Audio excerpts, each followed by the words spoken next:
नमस्कार, देवभूमि देख रहे हैं आप और मैं आपके साथ तरन्नुम। बुलेटिन की शुरुआत करते हैं। केदारनाथ हेली सेवा के लिए टिकट होगी बुक। 10 से 12 अप्रैल के बीच टिकट बुकिंग शुरू होगी। 100% ऑनलाइन टिकट और नए नियम लागू होंगे। IRCTC के जरिए होगी टिकट की बुकिंग और इसको लेकर खास तौर पर तैयारियां भी की गई है।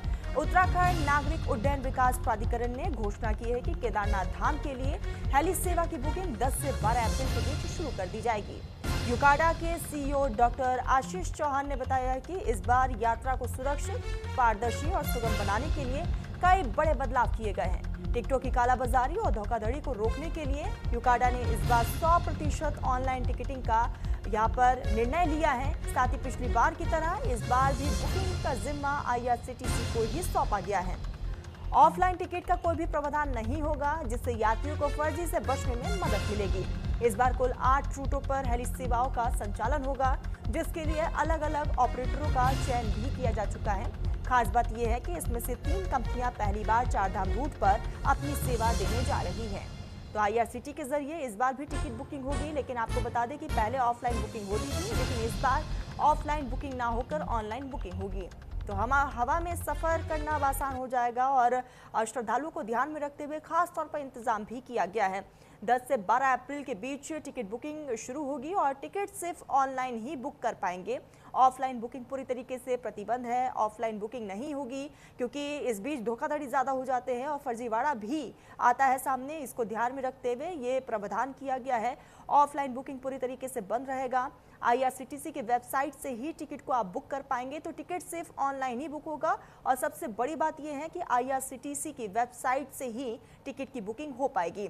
फर्जी बुकिंग रोकने के लिए थर्ड पार्टी एजेंसी को हटा दिया गया है। ये बड़ा निर्णय प्रशासन की तरफ से लिया गया है।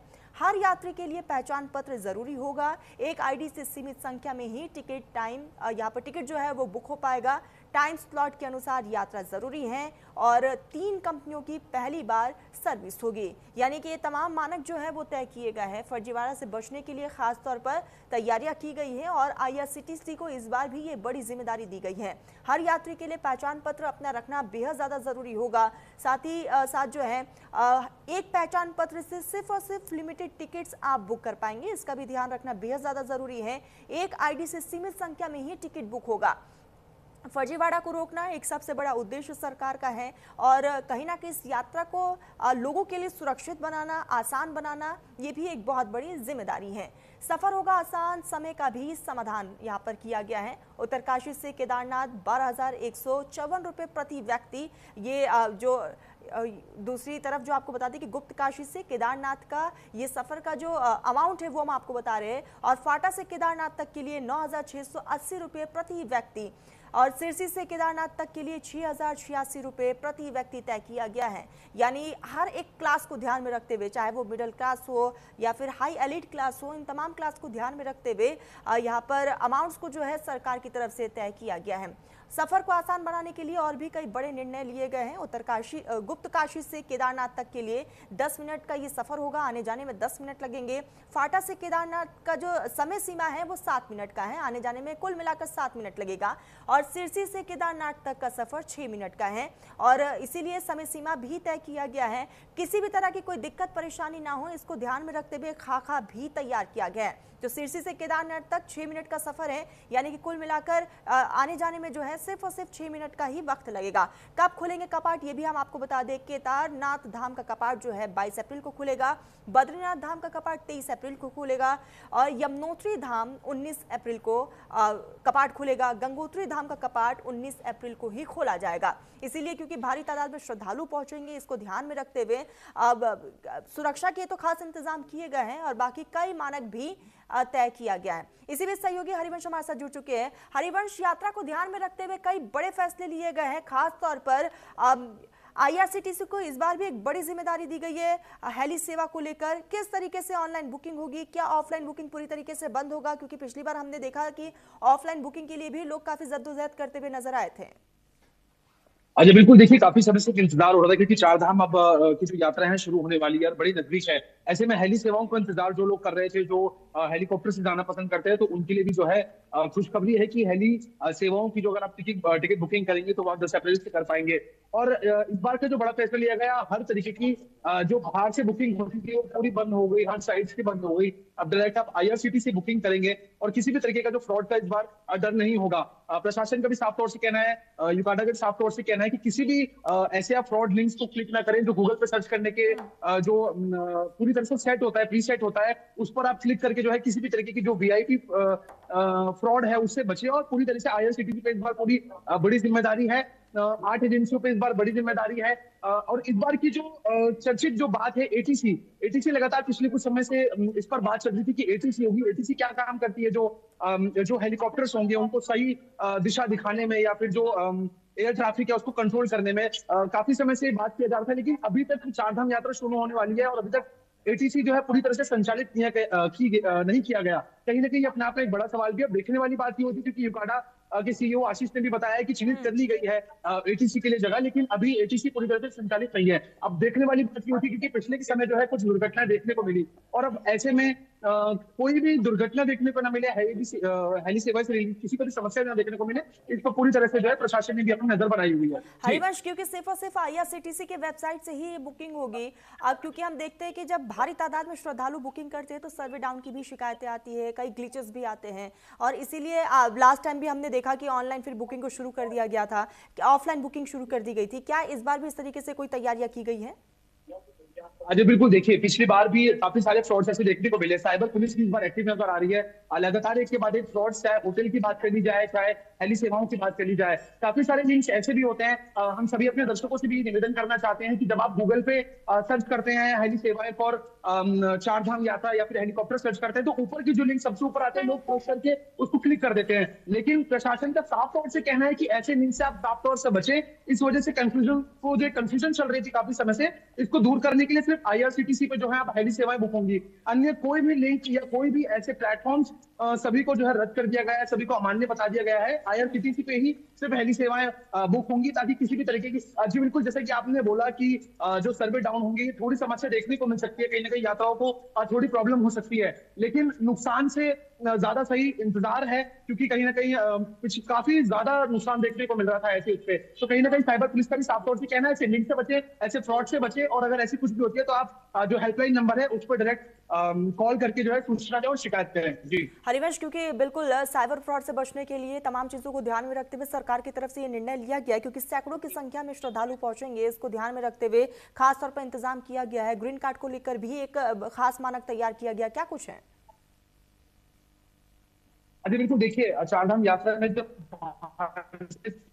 भारी तादाद में जब लोग बाग वहां पर पहुंचेंगे और ऐसे में आईआरसीटीसी पे जो है एक बड़ी जिम्मेदारी दी गई है। भारी तादाद में जो है श्रद्धालु वहां पर पहुंचेंगे और 10 तारीख से जो है टिकट बुकिंग शुरू होगी, जिसमें 8 एजेंसियों को लगा दिया गया है। बाहर के सभी जितने भी थर्ड पार्टीज हैं उनको बंद कर दिया गया है, क्योंकि एक जो ये विवाद चल रहा था कि एक इंजन की वजह से, डबल इंजन नहीं था, एक इंजन की वजह से जो है हेलीकॉप्टर क्रैश हो रहे थे। पिछले में जो है 5 दुर्घटना देखने को मिली। तो इस बार एक सबसे बड़ी चुनौती यूकाडा के सामने भी है और प्रशासन के सामने भी ये एक बड़ी चुनौती है कि कोई भी किसी भी प्रकार की इस बार हेलीकॉप्टर की दुर्घटना ना हो, क्योंकि ऐसे का जब ये एक बड़ा पावन का अवसर होता है और ऐसे में जब कोई दुर्घटना देखने को मिलती है तो बड़ा तनावपूर्ण माहौल जो है प्रशासन में बन जाता है। तो ऐसी प्रशासनिक तैयारियां लगातार की जा रही है। इसमें क्या कुछ चेंजेस आएंगे और क्या कुछ इसमें बदलाव किए जाएंगे, ये देखने वाली बात होती है। हरिवंश, ये भी जानकारी दीजिएगा, क्योंकि श्रद्धालु पहुंचेंगे और हेली सेवा का भी लुत्फ उठाते हुए नजर आएंगे। कितने हेलीकॉप्टर्स को लगाया गया है, इसको लेकर कोई डिटेल सामने आ पाया है? क्या पहले के मुकाबले उसमें भी इजाफा किया गया है? जी बिल्कुल, 8 एजेंसियों को इसमें पूरी तरह से लगाया गया है और 8 एजेंसियों की अगर बात करें, 8 एजेंसियों का पूरा काम रहेगा। जो भी शटल सेवाएं हैं, पहले ज्यादा दुर्घटना देखने को मिली, इस बार जो है थोड़ी इसकी कटौती जहां पर शटल सेवाओं की देखने को इस बार यहाँ पर मिली है। 8 एजेंसियों का काम रहेगा कि किसी भी तरीके की श्रद्धालुओं को किसी भी प्रकार की कोई दिक्कत यहाँ पर देखने को ना मिले। रुद्रप्रयाग में 3 स्थानों से होगा जो संचालन किया जाएगा। रुद्रप्रयाग में अगर हम बात करें, सिरसी, गुप्तकाशी व फाटा से जो है केदारनाथ धाम के लिए हेली सेवाओं का संचालित किया जाएगा। तिरछी केदारनाथ का अगर हम किराए की बात कर ली जाए, किराया भी इस बार सभी वर्गों का ध्यान में रखते हुए, चाहे वो मिडिल क्लास हो चाहे वो अपर क्लास हो, इस बार सभी वर्गों का ध्यान रखते हुए जो है इस बार प्राइस पिछली बार से थोड़े कम है।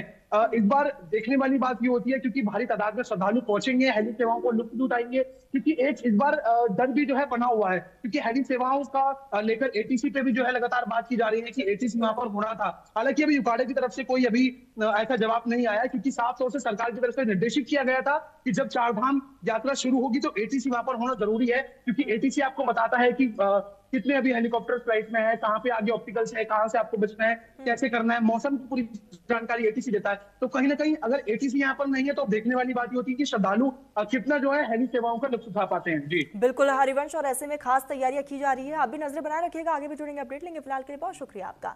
खबरों में आगे बढ़ते, बीजेपी का 47वां स्थापना दिवस है आज, खास तैयारियां देखी जा रही है। उत्तराखंड बीजेपी प्रदेश मुख्यालय में इसे धूमधाम से मनाया जा रहा है और बीजेपी प्रदेश अध्यक्ष महेंद्र भट्ट वहां पर मौजूद रहे। सबसे ज्यादा सांसद हमारी पार्टी में है। महेंद्र भट्ट की तरफ से कहा गया स्थापना दिवस की सभी को शुभकामनाएं भी दी है। तो देहरादून में बीजेपी का 47वां स्थापना दिवस बड़े हर्षोल्लास और धूमधाम के साथ मनाया गया। बीजेपी प्रदेश कार्यालय में भव्य तैयारियां भी देखी गई है और यहाँ पर कार्यालय को अच्छे से सजाया भी गया है, जिसमें बीजेपी के प्रदेश अध्यक्ष महेंद्र भट्ट मुख्य अतिथि के तौर पर शामिल हुए। तो वही संगठन महामंत्री अजय कुमार भी कार्यक्रम में मौजूद रहे। इस दौरान प्रदेश के अध्यक्ष महेंद्र भट्ट ने कहा कि सभी कार्यकर्ताओं के आशीर्वाद से सबसे बड़ा दल भारतीय जनता पार्टी बना, जिसमें सबसे ज्यादा सांसद हमारी पार्टी में हैं। और इस दौरान महेंद्र भट्ट ने कहा कि मैं सभी कार्यकर्ताओं का धन्यवाद करता हूं जिनके दम पर पार्टी इस मुकाम तक पहुंची है और स्थापना दिवस की मैं आप सभी को हार्दिक शुभकामनाएं देता हूं। देखिए, आज अपने 47वें स्थापना दिवस पर मैं उत्तराखंड सहित देश के सभी पार्टी कार्यकर्ताओं को बहुत बधाई देता हूं। और हमारा ये जो संघर्ष है, ये ठीक कहा कि कभी 2 सांसद हुआ करते थे, लेकिन 2 से लेकर आज देश की सबसे बड़ी पार्टी, सर्वाधिक सांसदों वाली पार्टी अगर बनी है तो सभी कार्यकर्ताओं के प्रयासों से बनी है। देहरादून में बीजेपी के प्रदेश मुख्यालय में स्थापना दिवस का कार्यक्रम आयोजित किया गया, जहां पर पार्टी पदाधिकारियों और कार्यकर्ताओं में गजब का उत्साह देखने को मिला। इस बीच 14 तारीख को नरेंद्र मोदी के उत्तराखंड दौरे को लेकर भी तैयारियां तेज हो गई हैं, जहां वो दिल्ली देहरादून एक्सप्रेसवे की सौगात जनता को सौंपेंगे। इन सभी मुद्दों पर न्यूज इंडिया के संवाददाता हरिवंश वशिष्ठ ने कैबिनेट मंत्री खजान दास से खास बातचीत की। क्या कुछ कहना रहा, सुनाते हैं। भारतीय जनता पार्टी के उत्तराखंड मुख्यालय में आज स्थापना दिवस मनाया जा रहा है। बातचीत करने के लिए हमारे साथ मौजूद है कैबिनेट मंत्री खजान दास। मंत्री जी, किस तरह से देखते हैं आज स्थापना दिवस मनाया गया भारतीय जनता पार्टी के? किस देखिए, आज भारतीय जनता पार्टी का 47वां स्थापना दिवस पूरे भारतवर्ष में बूथ स्तर से लेकर के मंडल स्तर और मंडल स्तर से लेकर के जिला स्तर पर मनाया जा रहा है। और आज हम प्रदेश में भी ये भारतीय जनता पार्टी का स्थापना दिवस मनाया जा रहा है। और विशेषकर पार्टी को एक संदेश देने का काम जिस तरह से माननीय प्रदेश अध्यक्ष महेंद्र भट्ट जी ने दिया है कि सभी कार्यकर्ताओं को अपने कर्तव्यों का निर्वहन करना है। और आज दुनिया की सबसे बड़ी पार्टी यदि कोई है तो भारतीय जनता पार्टी है। आने वाला समय चुनौती का है, उस चुनौती को भी स्वीकार करते हुए 2027 में हमको पुनः चुनाव में जाना है और हैट्रिक जीत के साथ भारतीय जनता पार्टी उभर करके आएगी, ये मुझे अपने कार्यकर्ताओं पर विश्वास है। मंत्री जी, प्रधानमंत्री नरेंद्र मोदी 14 तारीख को आ रहे हैं और उत्तराखंड की जनता के लिए एक बड़ी सौगात लेकर आ रहे हैं, क्योंकि लगातार ये बात चलती आएगी प्रधानमंत्री नरेंद्र मोदी का एक विशेष लगाव उत्तराखंड से है। किस तरह से देखते हैं आप? देखिए, मैं कहना चाहूँगा कि जिस तरह से माननीय प्रधानमंत्री नरेंद्र मोदी जी का जो लगाव है उत्तराखंड के जनमानस से और मुख्यमंत्री जी पर विशेष आशीर्वाद होने के नाते भगवान केदारनाथ, भगवान बद्री विशाल पे जो उनकी आस्था है, और उन्होंने एक बार देवभूमि में आकर के भगवान केदार की धरती से कहा था कि ये दशक उत्तराखंड का होगा। और उसी के निमित्त उनका प्रोग्राम अभी जो बनने जा रहा है, और यहाँ पर जो संभावित प्रोग्राम है, सड़क का भी उद्घाटन होना है और कुछ शिलान्यास भी होने हैं और एक संदेश देने का भी काम कार्यकर्ताओं को देंगे, क्योंकि 27 आने वाला है। पुनः भारतीय जनता पार्टी हैट्रिक जीत के साथ उभरेगी और मोदी जी का आना ही बहुत बड़ी बात है हम सबके लिए। और जब आदरणीय प्रधानमंत्री जी देश के उत्तराखंड में आते हैं तो कुछ न कुछ सौगात उत्तराखंड को देके जाते हैं। देखिए, ये थे हमारे साथ कैबिनेट मिनिस्टर खजानदास, जिन्होंने साफ तौर से तय किया 14 तारीख को जो है प्रधानमंत्री नरेंद्र मोदी आएंगे और एक्सप्रेस वे का उद्घाटन करेंगे, एक बड़ी सौगात देंगे। अब देखने वाली बात ये होती है प्रधानमंत्री नरेंद्र मोदी उत्तराखंड आएंगे और जनता के बीच में कितनी उत्सुकता देखने को मिलती है। अपने कैमरा पर्सन आशु भगत के साथ में हरिवंश वशिष्ठ, न्यूज इंडिया, देहरादून। देहरादून के रायपुर में पुलिस की बड़ी कार्रवाई देखने को मिली। रिंग रोड रेस्टोरेंट पर पुलिस ने छापेमार कार्रवाई को अंजाम दिया है। ऑपरेशन प्रहार के तहत ये कार्रवाई हुई है। पुलिस ने 2 संचालकों को अरेस्ट भी किया है। मौके पर 18 लोग भी हिरासत में लिए गए हैं। बिना लाइसेंस पर परोसी जा रही थी शराब। देहरादून में पुलिस ने रिंग रोड स्थित एक रेस्टोरेंट पर बड़ी कार्रवाई की, जहां पर अवैध रूप से शराब यहाँ पर परोसी जा रही थी। पुलिस ने रेस्टोरेंट के 2 संचालकों को भी गिरफ्तार कर लिया है, जबकि शराब पी रहे 18 अन्य लोगों को हिरासत में लेकर पूछताछ जारी है।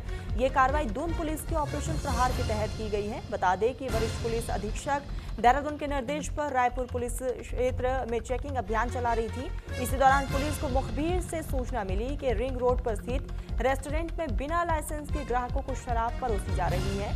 सूचना के आधार पर पुलिस की टीम ने रेस्टोरेंट पर छापा मारा और रेस्टोरेंट में शराब पी रहे 18 लोगों को हिरासत में ले लिया और साथ ही 2 संचालकों को भी पुलिस ने हिरासत में लिया है और उनके खिलाफ पुलिस एक्ट के तहत कार्रवाई की गई है। जांच में सामने आया कि उनके पास शराब परोसने का कोई भी वैध लाइसेंस नहीं था। फिलहाल अब भी सभी से पूछताछ की जा रही है और आगे की कार्रवाई भी जारी है।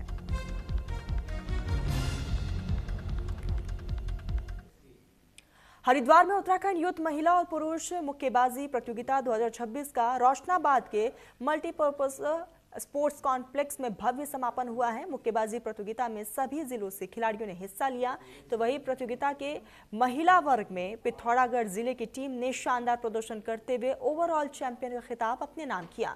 तो वही पिथौरागढ़ स्पोर्ट्स हॉस्टल की टीम रनर अप रही। समापन समारोह में प्रदेश की खेल मंत्री रेखा आर्य मुख्य अतिथि के रूप में शामिल रही। उन्होंने विजेता खिलाड़ियों और टीमों को ट्रॉफी और मेडल देकर सम्मानित किया और उनके उज्जवल भविष्य की कामना भी की गई। साथ ही कहा कि उत्तराखंड बॉक्सिंग के नए केंद्र के रूप में उभर रहा है।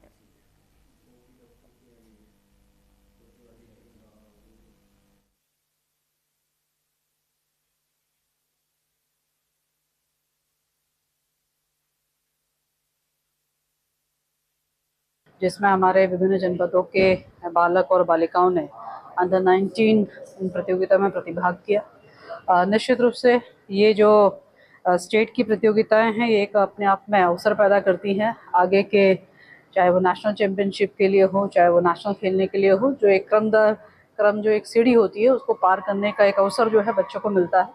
मैं बॉक्सिंग एसोसिएशन हरिद्वार को बहुत बधाई देती हूँ। नैनीताल के मल्लीताल मस्जिद चौराहे पर अतिक्रमण हटाने की कार्रवाई देखी गई है और उस समय विवादों में ये पूरा मामला आ गया जब नगर पालिका अध्यक्ष सरस्वती खेतवाल का एक वीडियो सोशल मीडिया पर वायरल हो गया। वीडियो में कथित तौर पर देखा जा सकता है कि एक ठेले को हटाने के दौरान उसका सामान फेंका जा रहा है। वहीं ये भी आरोप है कि ठेला संचालक को थप्पड़ भी मारा गया। इस दौरान अध्यक्ष और पुलिस के बीच बहस होने की बात भी सामने आई, जिससे पूरे मामले ने तूल पकड़ लिया। फिलहाल इस पूरे मामले में आधिकारिक पक्ष और पुलिस की प्रतिक्रिया आना बाकी है। घटना का वीडियो वायरल होने के बाद स्थानीय लोगों में भी चर्चा तेज हो गई है और अब सभी की नजर इस बात पर है कि प्रशासन इस पूरे मामले में क्या रुख अपनाता है।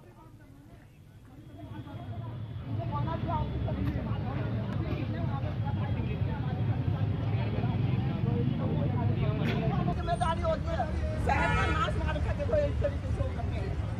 यहाँ पे देखो ये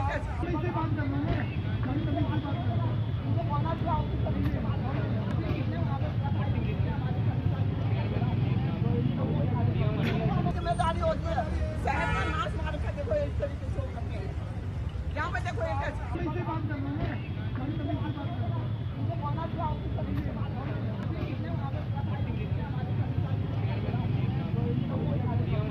जिम्मेदारी होती है शहर का नाश मार के देखो इस तरीके से करते हैं। यहाँ पे देखो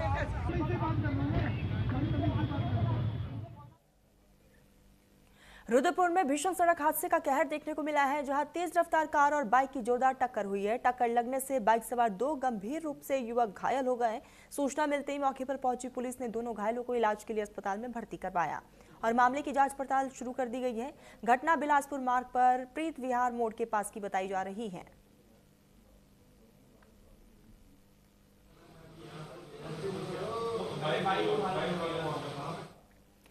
रुद्रपुर के सिटकुल चौक पर दो कारों के बीच जोरदार भिड़ंत हो गई। टक्कर इतनी तेज थी कि दोनों कारें बुरी तरीके से क्षतिग्रस्त हुई है, लेकिन राहत की बात यह रही कि दुर्घटना के तुरंत बाद दोनों कारों के एयरबैग खुल गए, जिससे सभी यात्री सुरक्षित यहां पर बच चुके हैं। हालांकि कुछ लोगों को मामूली चोटें आई हैं, जिन्हें इलाज के लिए जिला अस्पताल भेजा गया और निजी अस्पताल में भर्ती करवाया गया। वही घटना की सूचना मिलते ही पुलिस भी मौके पर पहुंची और क्रेन की मदद से दोनों क्षतिग्रस्त वाहनों को सड़क से हटाकर यातायात सुचारू किया गया।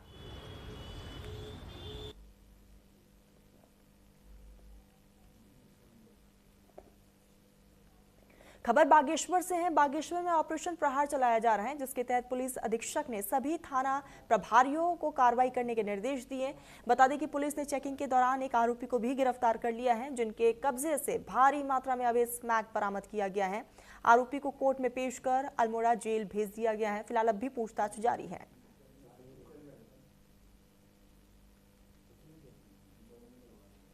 उत्तराखंड को नशा मुक्त बनाए जाने के क्रम में तथा हमारे पुलिस मुख्यालय के द्वारा भी एक ऑपरेशन प्रहार किया जा रहा है, जिसके क्रम में हमारे पुलिस महानिरीक्षक उमा परिषद द्वारा और पुलिस अधीक्षक बागेश्वर द्वारा भी इसमें आवश्यक दिशा निर्देश दिए गए, जिसके क्रम में कल जिसका नाम हर्षित टंटा है, जिसके कब्जे से 4.54 ग्राम स्मैक बरामद की गई, जिसकी अंतर्राष्ट्रीय कीमत लगभग 1.5 लाख रुपए है। इसको आज हमारे द्वारा रिमांड पर लेकर न्यायालय में प्रस्तुत किया जा रहा है।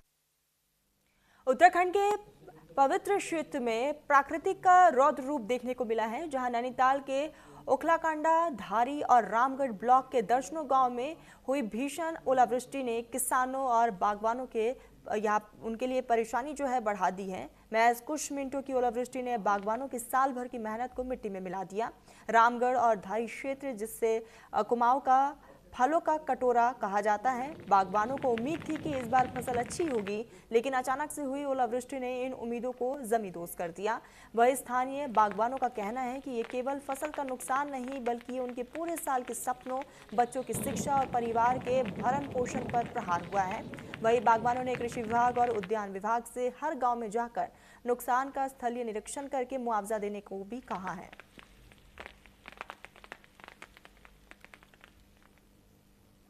फिलहाल देवभूमि में बस इतना ही। आप देखते रहिए न्यूज़ इंडिया।